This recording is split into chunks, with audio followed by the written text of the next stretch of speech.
fait, la situation des droits de l'homme dans notre pays est très préoccupante. Elle est préoccupante dans la mesure où le pays traversait déjà une crise sociopolitique depuis une dizaine d'années. Cette crise s'est doublée de la crise sociopolitique qui ne s'est pas à présent dénouée, et dont les derniers événements en date remontent à la démission que d'aucuns qualifieraient de forcée du président de la République. Nous avons toujours alerté en disant que les troubles sont porteurs toujours de violations graves des droits de l'homme. Donc les chaos peuvent constituer un terreau favorable aux violations graves des droits de l'homme.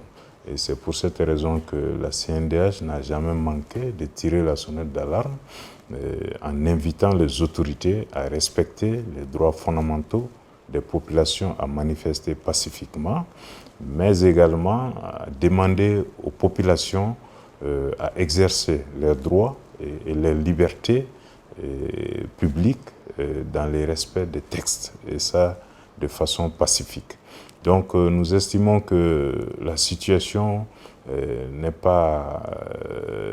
s'est pas arrangée à présent.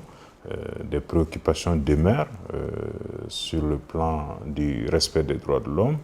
Nous devons redoubler de vigilance pour vraiment nous acquitter de notre mandat. Parce qu'il faut le rappeler, nous sommes l'institution nationale des droits de l'homme, en même temps le mécanisme national de prévention de la torture. À ce titre, nous avons la charge, la lourde charge de veiller à la protection, à la promotion des droits de l'homme et à la prévention de la torture au Mali. Malheureusement, la situation vraiment ne s'est pas stabilisée comme on le souhaite à présent. De par notre proactivité et notre spontanéité dans le travail, dès le lendemain de l'interpellation des personnalités publiques, précisément le 19 août, nous nous sommes transportés à Kati pour exercer une visite inopinée, c'est-à-dire aux personnalités qui ont été privées de leur liberté. Bon, ces jours, malgré l'accueil courtois, nous n'avons pas pu accéder à ces personnalités.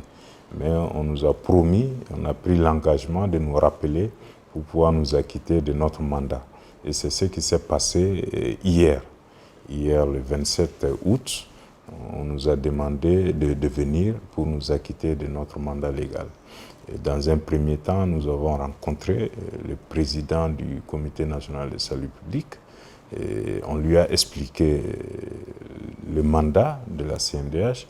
On lui a expliqué les statuts juridiques de la CNDH et on lui a dit également que les droits de l'homme n'ont pas de coloration. Les droits de l'homme ne tiennent pas compte de l'uniforme ou du caractère civil de la personne humaine.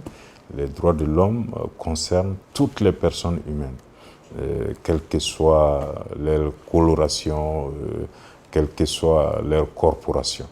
Je pense que nous avons eu droit à une écoute attentive. Et c'est après cet entretien d'une trentaine de minutes que nous nous sommes déployés sur le terrain. Nous avons eu droit à accéder à toutes les personnalités civiles comme militaires qui sont privées de leur liberté à Kati. Et après cette visite de Kati, on nous a même amenés jusque chez l'ancien chef d'État, puisqu'il a démissionné et que tout le monde a pris acte de cette démission finalement. Nous lui avons rendu visite pour nous enquérir de son état et des conditions dans lesquelles sa privation de liberté s'est passée. Donc à tous les niveaux en tout cas, les personnes privées de liberté n'ont pas manifesté de plaintes particulières. Donc elles n'auraient pas subi de sévices corporels, d'atteinte à l'intégrité physique, encore moins de torture. Donc ça, c'est des choses qui nous ont rassurés. On a pris note, même s'il y a quand même certaines violations qu'on a constatées, notamment le droit à l'information.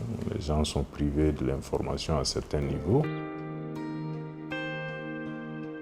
Sur le nombre, je pense qu'il y a En plus du Premier ministre, voilà, et du président de l'Assemblée nationale, je pense qu'il y a une dizaine de personnalités militaires, voilà, auxquelles nous avons eu accès.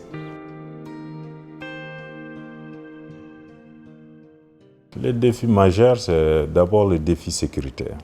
Parce qu'il ne faut pas imaginer que le Mali se résume à Bamako. Vraiment, il y a les autres parties du territoire où nous assistons régulièrement à des violations et à des abus graves des droits de l'homme. Donc les défis sécuritaires nous semblent le défi majeur. En plus de cela, il faut s'attaquer au défi de la refondation de l'État. Parce que tout le monde reconnaît aujourd'hui que nos institutions, la loi fondamentale, méritent une relecture. Une relecture vraiment pour corriger les insuffisances et permettre au pays d'aller sur de nouvelles bases, dans le sens vraiment de tirer les enseignements de tout ce qui s'est passé comme mauvaise gouvernance, comme dysfonctionnement institutionnel. En plus de cela, il faut que les Maliens se retrouvent. Nous constatons ou nous assistons à une tendance très grave qui consiste à vouloir diviser les Maliens et à vouloir instrumentaliser la division des Maliens en clans. Or, c'est tout le contraire qui devrait se faire maintenant.